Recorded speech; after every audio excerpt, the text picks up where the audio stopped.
जय हिंद दोस्तों जय आर्ट क्लासेज में आप सभी मित्रों का स्वागत है। दोस्तों आज मैं आप लोगों के लिए सौंदर्य शास्त्र से संबंधित महत्वपूर्ण तीसरा वीडियो लेके आया हूँ, जिसमें बहुत ही इम्पोर्टेंट क्वेश्चन पूछे गए हैं। और ये प्रश्न अभी जो भी कला से संबंधित एग्जाम होने वाले हैं, जैसे UP, TGT, PGT, KVS, NVS, DSSB, NET, JRF, सभी के लिए ये क्वेश्चन बहुत ही महत्वपूर्ण है। तो आइए दोस्तों हम इस वीडियो को शुरू करते हैं। Question number 57।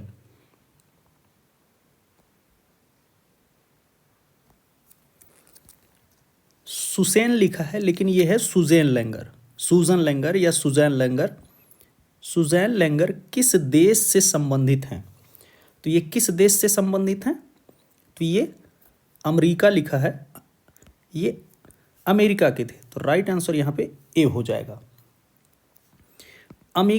अमेरिकन दर्शन शास्त्री सुजैन लेंगर का जो जन्म होता है 1895 में ईस्वी में हुआ था। लेंगर का जो प्रसिद्ध ग्रंथ कौन सा है? Philosophy in A न्यूकी। Philosophy in ए न्यूकी इनका एक ग्रंथ है, बहुत ही फेमस। लेंगर के मतानुसार सौंदर्य शास्त्र ने तो आस्वादन का विज्ञान है, ना ही सौंदर्य का दर्शन का अभिव्यक्ति या अभिव्यंजनों का विज्ञान है। उनके अनुसार यह अभिव्यंजनों का विज्ञान है तथा ना ही ललित कलाओं का दर्शन है। लेंगर की अन्य पुस्तकों में फीलिंग एंड फॉर्म, ये भी उनकी एक पुस्तक है, जिसमें लेंगर ने स्वीकार किया है कि सौंदर्य शास्त्र ललित कलाओं के दार्शनिक विकल्पों एवं समस्याओं का सैद्धांतिक निरूपण है। Question number 58। निम्न में से किसने सौंदर्य को नैतिक मूल्यों से अलग माना है? तो ये किसने माना है? जॉर्ज संतायना ने। राइट आंसर बी हो जाएगा। जॉर्ज संतायना का जो जन्म होता है 1863 में होता है और इनकी मृत्यु 1952 में होती है। 20वीं शताब्दी के प्रमुख भाववादी सौंदर्य शास्त्री जॉर्ज संतायना कला को संवेगों की अभिव्यंजना के रूप में स्वीकार करते हैं। इनकी दृष्टि में ललित कलाओं में सौंदर्य भावना शुद्ध रूप में व्यक्त होती है। संतायना सौंदर्य को नैतिकता से भिन्न मानती है। संतायना की प्रमुख पुस्तकें the sense of beauty, the life of reason, scepticism and animal faith, रेतनम ऑफ बीइंग, ये इनकी कुछ फेमस पुस्तकें हैं और अक्सर एग्जाम में पूछा जाता है। Question number 59। Feeling of form, feeling of form नामक पुस्तक के लेखक कौन थे? तो सुजैन लेंगर, सुजैन के लेंगर। राइट आंसर बी हो जाएगा। अमेरिकन दर्शन शास्त्री सुजैन के लेंगर का जो जन्म 1895 ईस्वी में हुआ। लेंगर का प्रसिद्ध जो ग्रंथ है फिलॉसफी इन ए न्यूकी, बहुत ही फेमस है। लेंगर के मतानुसार सौंदर्य शास्त्र ने तो आस्वादन का विज्ञान, ना ही सौंदर्य का दर्शन का अभिव्यक्ति या अभिव्यंजनों का विज्ञान है तथा ना ही ललित कलाओं का दर्शन है। लेंगर की अन्य पुस्तकों में फीलिंग ऑफ फॉर्म प्रमुख है, जिसमें लेंगर ने स्वीकार किया है कि सौंदर्य शास्त्र ललित कलाओं के दार्शनिक विकल्प एवं समस्याओं का सैद्धांतिक निरूपण है। Question number 60।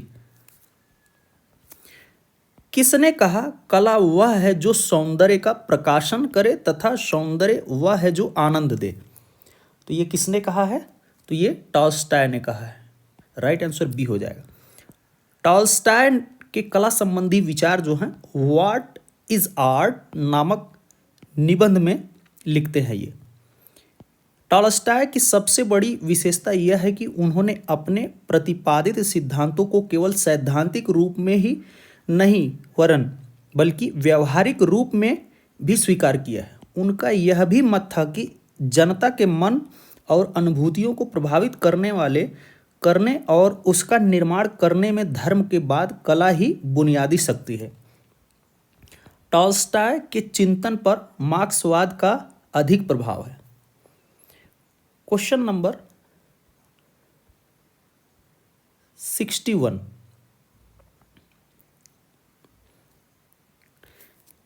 किसने कहा जीवन में अचेतन का महत्व चेतन की अपेक्षा अधिक है? तो ये किसने कहा है? तो ये फ्राइड ने कहा है। राइट आंसर सी हो जाएगा। सिगमंड फ्राइड इनका पूरा नाम है और इनका जो समय 1856 से 1939 ईस्वी। सिगमंड फ्राइड का जो जन्म है ऑस्ट्रिया में हुआ था। सिगमंड फ्राइड जो है ये मनोविश्लेषणवाद के संस्थान थे। ये मनोविश्लेषणवाद के संस्थापक थे एक तरह से। फ्राइड की महत्वपूर्ण पुस्तक जो है इंटरप्रिटेशन ऑफ ड्रीम का प्रकाशन 19 ईस्वी में हुआ था। फ्राइड की अंतिम पुस्तक का नाम जो है मोजेस एंड मोनेथिज्म का प्रकाशन 1933 ईस्वी में लंदन में की गई थी। फ्राइड ने लिबिडो थ्योरी से लेकर सेक्सुअल थ्राल्डम तक की पृष्ठभूमि में कलाकृतियों की विवेचना की है। फ्राइड ने लिखा है कि सुख स्वास्थ्य का पर्यायवाची है और दुख मनस्ताप का। ये फ्राइड ने लिखा है। क्वेश्चन नंबर 62, किसने कहा चेतन व्यवहार की नियंत्रक डोरियां अचेतन द्वारा खींची जाती हैं? तो ये किसने कहा है? फ्राइड ने कहा है। राइट आंसर डी हो जाएगा। फ्राइड ने समस्त मन की तुलना एक नाट्यशाला से की है। चेतन मन नाट्यशाला की रंगभूमि के उस भाग के समान है जहां रंगभूमि के अनेक पात्र अभिनय दिखाने हेतु आते हैं। वे अपने खेलों को दिखाकर अदृश्य स्थान में विलीन हो जाते हैं। अचेतन मन नाट्यशाला के सजावट के कमरे के समान है जहां पात्र अभिनय के लिए तैयारियां करते हैं। चेतनोन्मुख मन रंगशाला घूमने वाले दरवाजे के समान है। क्वेश्चन नंबर 63, किसने कहा कला का संपूर्ण क्षेत्र अर्धचेतन मस्तिष्क है? तो ये किसने कहा है? तो ये फ्राइड ने कहा है। राइट आंसर सी हो जाएगा। फ्राइड ने कहा कला का संपूर्ण क्षेत्र अर्धचेतन मस्तिष्क है।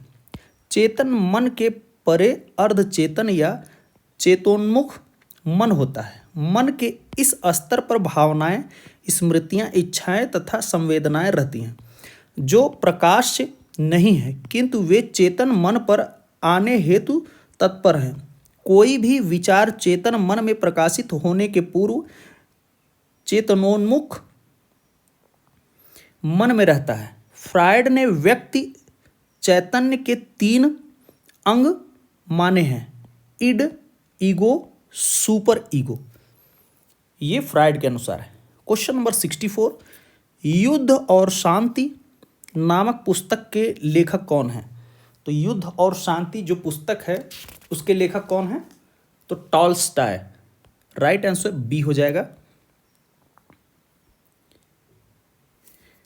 टॉल्स्टॉय की प्रमुख पुस्तक जो है व्हाट इज आर्ट में कला संबंधी विचार मिलते हैं। टॉल्स्टॉय की दूसरी प्रमुख पुस्तक उपन्यास जो है युद्ध और शांति है।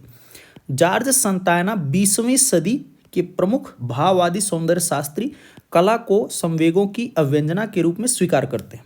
संतायना की प्रमुख पुस्तक जो है the sense of beauty. Susanne Langer का प्रमुख ग्रंथ का philosophy in a new key. Question number 65, किसने संगीत को महत्व देते हुए नाट्य कला को श्रेष्ठ माना है? तो ये किसने माना है? अरस्तु ने। राइट आंसर ए हो जाएगा। अरस्तु का जो समय है 384 ईसा पूर्व से लेकर 322 ईसा पूर्व। ये यूनानी दार्शनिक थे। वे प्लेटो के शिष्य तथा सिकंदर के गुरु थे।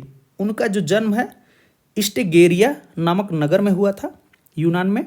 अरस्तु के चिंतन में यूनानी दर्शन का चरमोत्कर्ष प्राप्त होता है। अरस्तु का प्रमुख सिद्धांत क्या है? अनुकरण सिद्धांत, थ्योरी ऑफ इमिटेशन। ये याद रखिएगा, बहुत इंपॉर्टेंट है। थ्योरी ऑफ इमिटेशन सिद्धांत अरस्तु का है।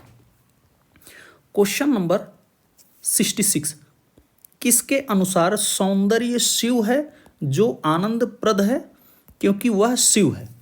तो ये किसने कहा है? तो ये अरस्तु ने क्या कहा है। राइट आंसर ए हो जाएगा।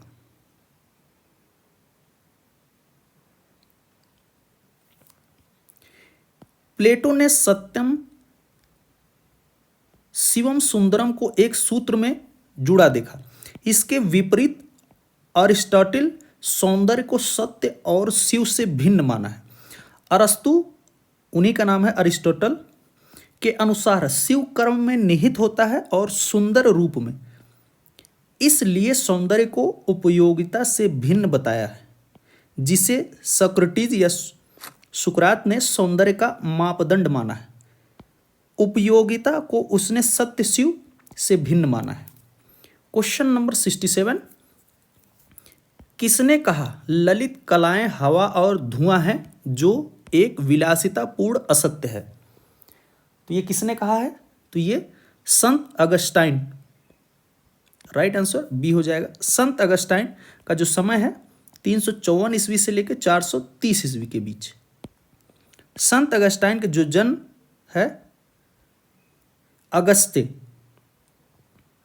उत्तरी अफ्रीका, वर्तमान में अब ये अल्जीरिया है, यहाँ पर इनका जन्म होता है। अपने प्रारंभिक काल में अगस्टाइन ने ईसाई धर्म के प्रभाव के कारण कलाओं को, विशेषतः ललित कलाओं को हवा और धुआं कहकर विलासिता पूर्ण असत्य कहा था। अगस्टाइन ने कहा कि रंगमंची मनोरंजन कामुकतापूर्ण है। क्वेश्चन नंबर 68, किसके अनुसार उपयोगी कलाएं अनुकरणात्मक कलाओं से श्रेष्ठ हैं?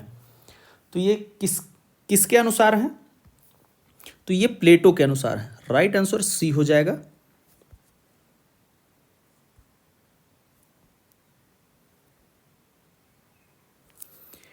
प्लेटो के अनुसार उपयोगी कलाएं अनुकरणात्मक कलाओं से श्रेष्ठ हैं।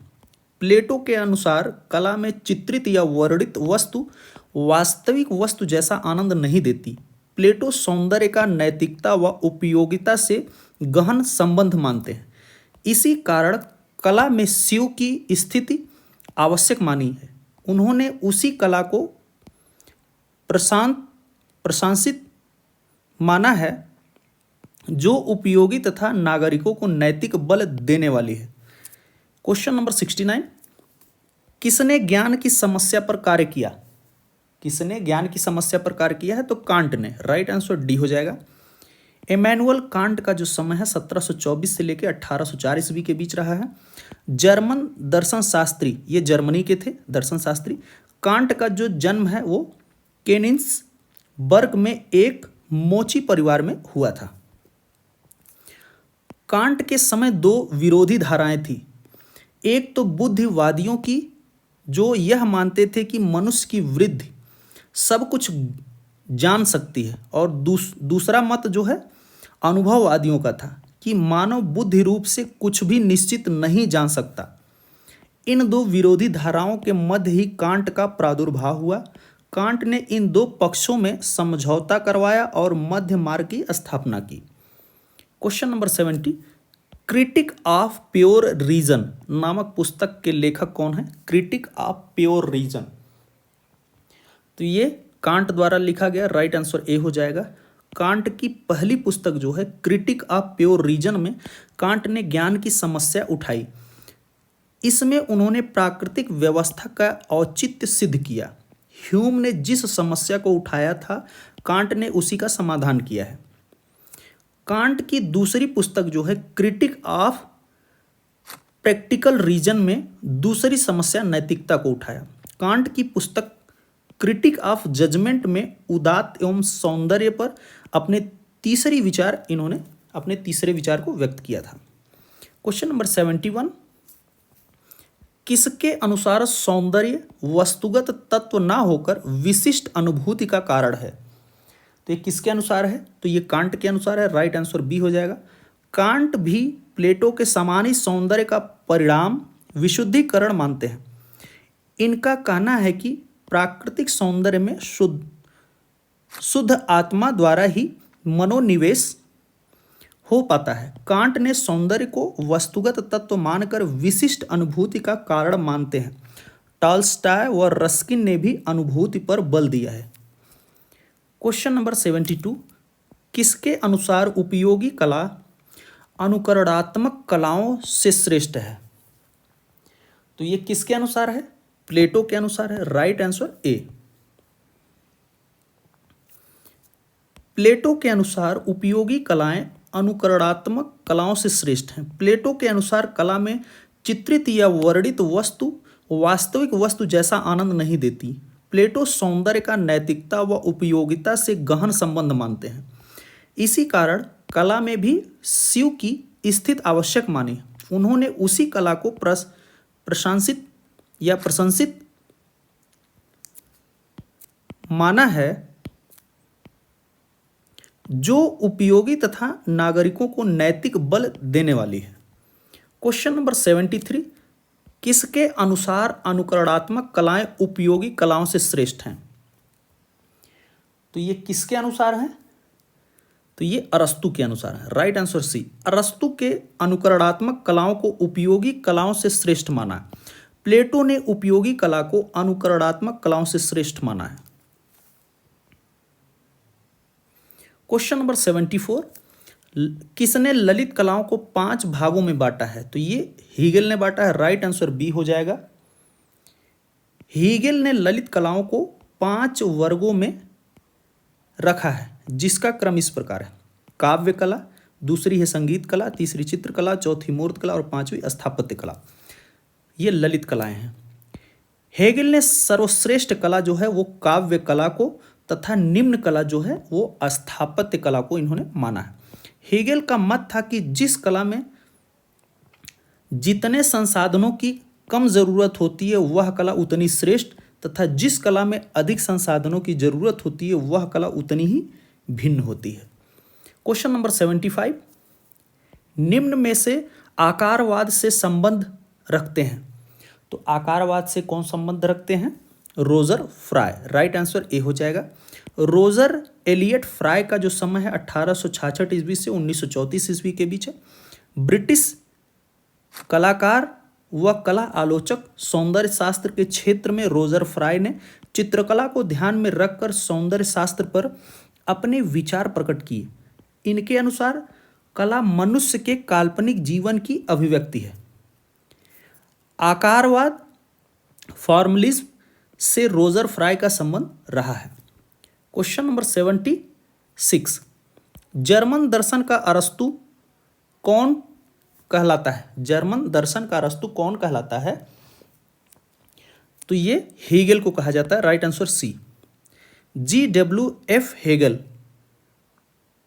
ज्योरी विलेम फ्रीडरिच हेगेल का जो समय है 1770 से लेकर 1831 के बीच है। ये जर्मन दार्शनिक हैं हेगेल, और मार्क्सवाद विचार हेगेल से ही मार्क्सवाद विचार पनपा है। प्रायः यह कहा जाता है कि जर्मन दर्शन में कांट का वही स्थान है जो यूनान में प्लेटो का है। कांट की तुलना में हेगेल को जर्मन दर्शन का अरस्तु कहा जाता है। कांट की तुलना में हेगेल को जो है वो जर्मन का अरस्तु कहा जाता है। यह सत्य है कि हेगेल का दर्शन कांट से विशेषता प्रभावित है, किंतु फिर भी दोनों में प्रकारिक अंतर है। क्वेश्चन नंबर 77, किसके अनुसार कला में संवेग कल्पना पर आधारित होते हैं? किसके अनुसार है ये? तो ये रोजर फ्राय के अनुसार। राइट आंसर डी हो जाएगा। रोजर फ्राय के अनुसार कला मनुष्य के काल्पनिक जीवन की अभिव्यक्ति है। ये कला में नैतिकता दायित्व को आवश्यक नहीं मानते। इनका विचार था कि कला हमारे जीवन की अनिवार्य आवश्यकताओं से मुक्त होती है। कला में संवेगों की अनुभूति होती है जो यथार्थ जीवन के संवेगों की अभिव्यक्ति से समय रखती है, किंतु समरूप नहीं होती। कलाकार कला में जो संवेग व्यक्त करता है वे कल्पना पर आधारित होते हैं। क्वेश्चन नंबर 78, किसके अनुसार कला प्रतीकात्मक रूप की सृष्टि है? तो ये किसके अनुसार है? तो तो ये सुजैन लैंगर के अनुसार है, राइट आंसर सी हो जाएगा। सुजैन के लैंगर, सुजैन कैथेरिया लैंगर इनका पूरा नाम है। कैटरीना यहां लिखा है, कैथरीना, सुजैन कैथरीना लैंगर इनका नाम है। का जो समय है 1895 में, 1895 से 1985 तक इनका जो समय है। अमेरिकन दर्शन शास्त्री सुजैन के लैंगर ने अपने ग्रंथ फिलॉसफी इन ए न्यू की में इन्होंने एक नए संतुलित कला सिद्धांत की स्थापना की। लैंगर के मतानुसार कला प्रतीकात्मक रूप की सृष्टि करती है। इस एक शब्द में लैंगर के अनुभूति तथा रूप में एक सामंजस्य की प्रस्तुतिकरण का प्रयास किया, जो पाश्चात्य सौंदर्य शास्त्र के इतिहास में प्रथम प्रयास था। क्वेश्चन नंबर 79, निम्नलिखित का मिलान कीजिए। तो यहाँ पे मिलान करना है। तो सुजैन लैंगर जो हैं ये सौंदर्य शास्त्री हैं, और लाइसिपोस जो हैं ये मूर्तिकला से संबंधित हैं, और कृष्णा रेड्डी जो हैं ये छापा कलाकार हैं। टिशियन जो हैं इन्होंने वीनस ऑफ अर्बिनो नामक चित्र बनाया है। तो इस तरह से हमारा जो राइट आंसर होगा डी। सुजैन लैंगर सौंदर्य शास्त्री, लाइसिपोस जो है ये मूर्तिकला संबंधी, कृष्णा रेड्डी छापा कला, छापा बनाना, टिशियन जो है वीनस ऑफ अर्बिनो नामक इन्होंने चित्र बनाया। क्वेश्चन नंबर 80, सार्थक रूप की अवधारणा से जुड़ा विचारक है। तो सार्थक रूप की अवधारणा से कौन विचारक जुड़ा हुआ है? Clive well, right answer D हो जाएगा।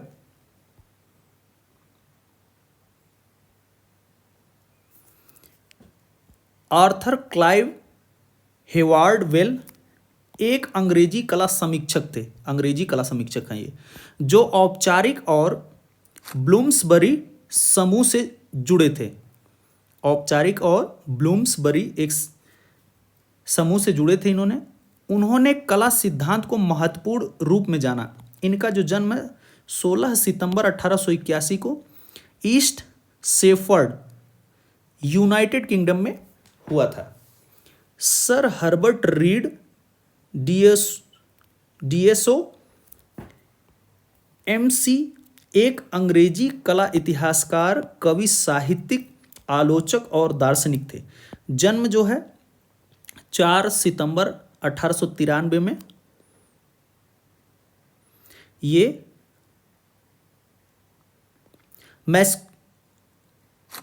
मैस्कोट्स, यूनाइटेड किंगडम में इनका जन्म होता है। बेनेडितो क्रोचे का जो जन्म है 25 जनवरी 1866 में होता है, और मृत्यु 20 नवंबर 1952 इटली में होता है।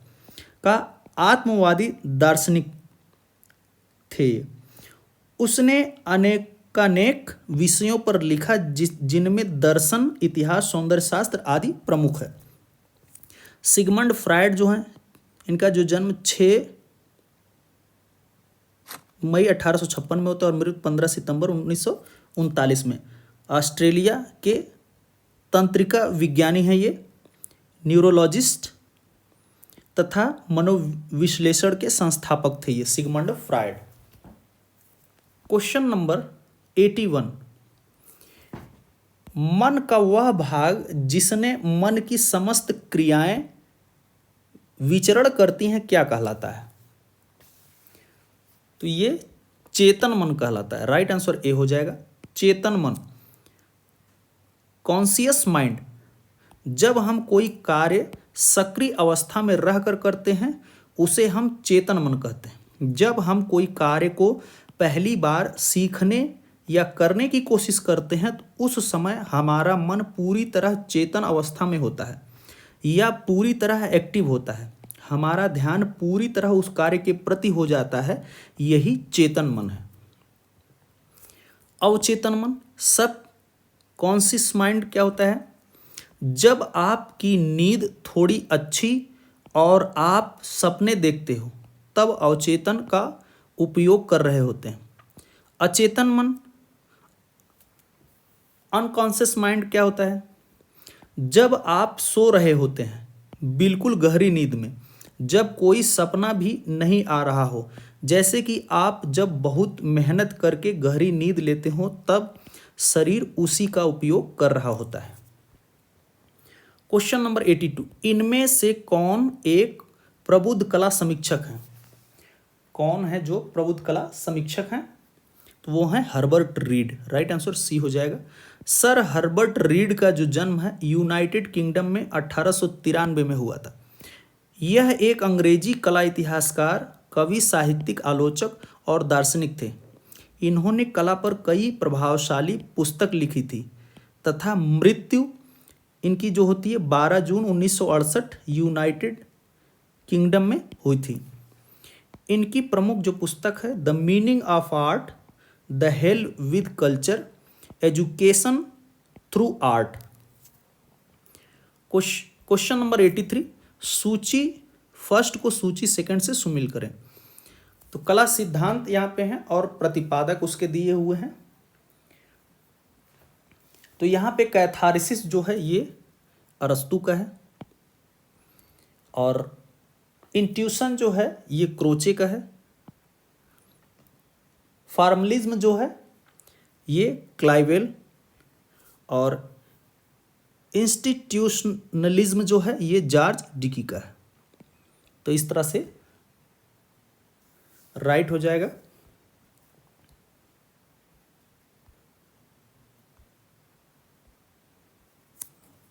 तो यहाँ विकल्प दिया गया है, इनमें से कौन सा सही था तो वो हमें बताना है।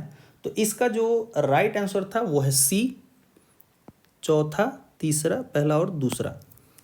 कैथारिसिस अरस्तू का है, इंट्यूशन क्रोचे और फॉर्मलिज्म क्लाइवेल और रोजर फ्राई और इंस्टीट्यूशनलिज्म जो है जॉर्ज डिकी का है।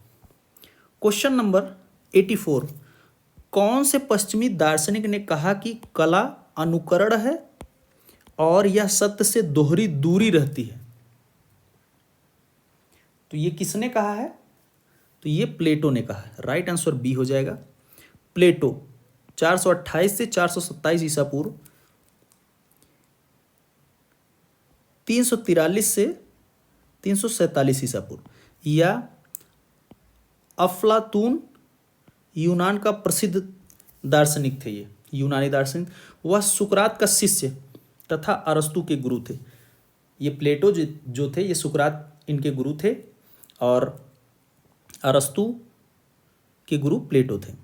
इन तीन दार्शनिकों की त्रयी ने ही पश्चिमी संस्कृत का दार्शनिक आधार तैयार किया। यूरोप में ध्वनियों के वर्गीकरण का श्रेय प्लेटो को ही प्राप्त है। प्लेटो के अनुसार कला अनुकरण है और सत्य से दोहरी दूर रहती है। क्वेश्चन नंबर 85, किसने कहा कि कला अंतः प्रज्ञा की अभिव्यक्ति है? तो ये किसने कहा है? तो ये क्रोचे ने कहा है। राइट आंसर सी हो जाएगा। क्रोचे के अनुसार कला ईश्वरीय कृत्य के प्रति अंतः प्रज्ञा की अभिव्यक्ति है।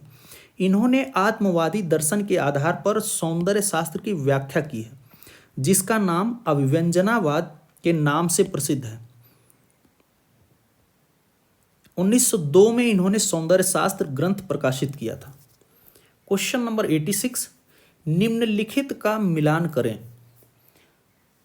तो यहां पे मिलान करना है। यहां पे हमारा जो राइट आंसर है वो है बी, दूसरा, तीसरा, चौथा, पहला। तो अंतःबोध जो है वो है बर्नार्ड क्रॉस का और संप्रेषण जो है लियो टॉलस्टॉय से संबंधित है। अनुकरण जो है ये प्लेटो का सिद्धांत है और आकारवाद जो है ये रोजर फ्राई।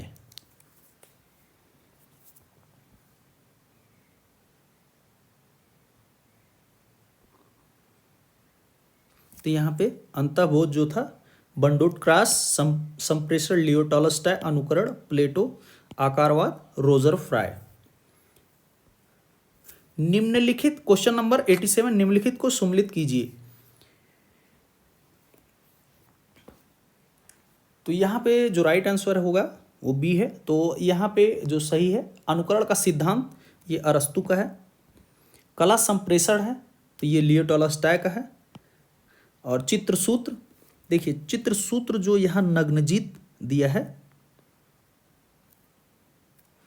ये गलत दिया है, नग्नजीत नहीं, ये नारायण मुनि होना चाहिए,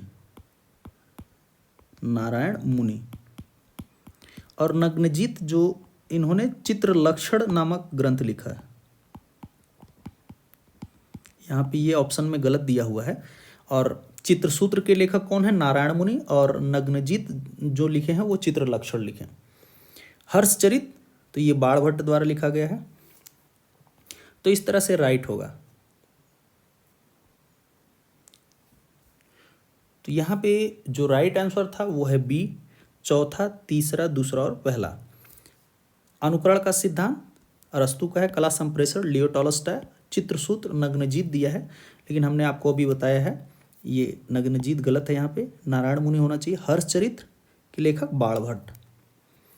तो दोस्तों इस तरह से हमने काफ़ी इंपॉर्टेंट क्वेश्चन इस वीडियो में बताए हैं। तो दोस्तों यदि हमारा ये वीडियो आपको अच्छा लग रहा है तो हमारे चैनल को ज़्यादा से ज़्यादा लाइक, सब्सक्राइब और शेयर करें।